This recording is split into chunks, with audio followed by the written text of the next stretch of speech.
ټیک دی د خوراکونو شوقیان چې کم یې که نه په شمیسي کې هغه خلک مې دا ویډیو وګورئ لایف یې چلوم بیا دا لایف ټیکي ښه او بله ویډیو یا څوک ګوري یا نه ګوري دا داسې ده چې دا زموږ د یو پښتون رور د سپورټ ویډیو ده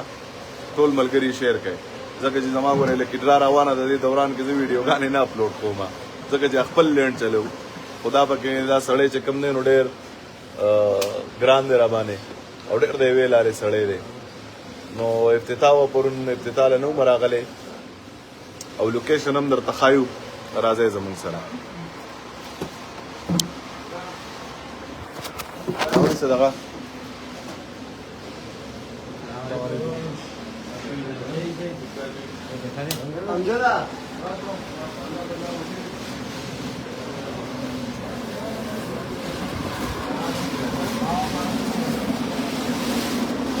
باران ډېر مزه کوي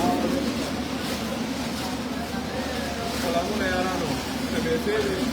دا مطلب دا د ارشدخان خپل دی تاسو بولینه هغه سر سره ارشدخان ټول دی او دلته ورسره روغ خلک ولاړ کړی دی څومره پښتانه چې زموږ اواز اوري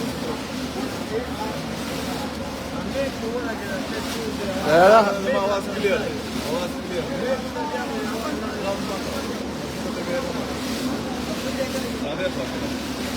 دا چې کوم دی نو AR 104 دی افغانستان کې د بدنیو رستورانټ دی څومره پښتانه چې نو معیاري خوراک غواړي او وايي چې خوراک بدل وکړي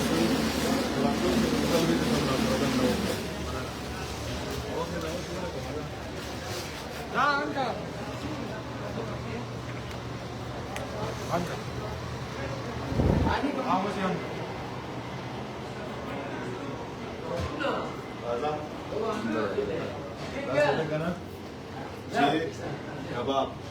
کباب خو تاسو خوړلی وي په هر ځای کې په شمیسي کې په هم په هر ځای کې کباب خوړلی وي رزق چې کم دی نو د هر چا بهتر دی ځکه چې رزق د الله ر طرفه دی او تاسو یو ځل راشئ او د دوی د رستورانټ کباب صرف چک کوي بیا به راته پته ولګي چې څومره په څه قسم دی دا پته به بیا تاسو ته ولګي نو بالکل راتلی شئ او د دوی کباب د دوی خوراکونه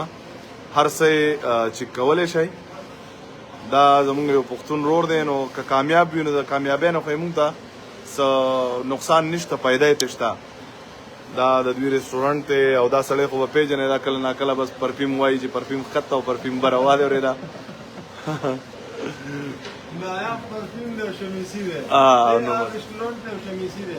نو دا هم پښتانه ورونه په شمیسي ریاض منفوه کې نو انشاءالله تاسو راتلی شئ زموږ سره کباب په هر قسم دغه تاسو په قانون کې کتی شئ تاسو ته بالکل ذائقه میلاویږي بل چې دلته څومره هم بېروزګاره خلک چې د چا وس نه کېدي نو هغو ته زموږ د زړه دروازې کولو دي هغو هر ټایم راتلی شي ناشته روټۍ هر څه کولی شي دلته کې زموږ منیجر ناست دی کاونټر باندې هغه ته ویلی شي خدای شي په ټولو پښتنو لپاره دا ټولو پښتنو یو کور دی او دلته ټول پښتانه راتلي ډېره مننه خوشحاله اوسې او ما ته خو یوې سیرې دره چې ومیله که ګورئ زه د سادې ډوټۍ شوقي یم سیرو میرو شوق مې نشته ګورئ مې د سیرو میرو به راته بیخي نه وې نو وې چې دا دې پرتې دي دا دې مې نه د سیرو شوق نه کومه ساده کار ساده خوراکونه او زموږ ساده پښتانه راتلی شئ او دلته معیاري خوراک کولی شئ ډېره مننه خوشحاله اوسئ او دا چې کوم دی د دوی منیو ده په دې کې بیا تاسو دا نمبر هم دی په دې باندې هم رابطه کولی شئ او چې خوراکونه تاسو څه وایئ خو که څوک وایئ او نن هم موسم یخ دی موسم یخ دی که کباب وله راځئ